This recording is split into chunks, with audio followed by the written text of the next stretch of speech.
శివాయ గురవే నమః. శరన్నవరాత్రి మహోత్సవాల్లో రెండవ రోజున శ్రీ గాయత్రీదేవి అవతారంలో అమ్మవారిని పూజిస్తారు.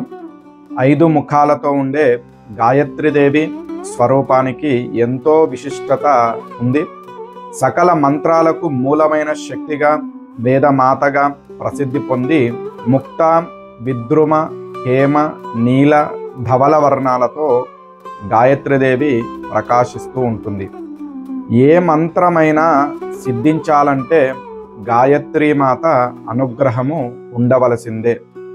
గాయత్రి మంత్రముతో సంప్రోక్షణ చేసిన తర్వాతే ఆయా దేవతలకు అన్నాదులు నైవేద్యాలు నివేదన చేస్తారు.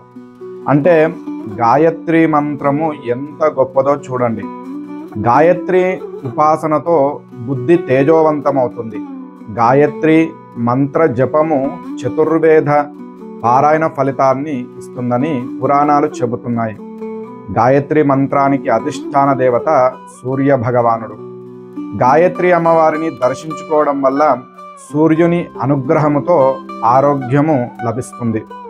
గాయత్రి అమ్మవారిని పూజించడం వలన ఆరోగ్యము, సకల మంత్రసిద్ధి, తేజస్సు, జ్ఞానము పొందుతారు.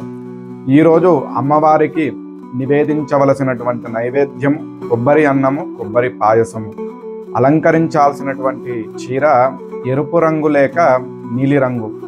పారాయణము గాయత్రి మంత్రాన్ని ఎన్నిసార్లు ఎంత వీలవుతే అన్నిసార్లు జపించుకోవడము చాలా విశేషము.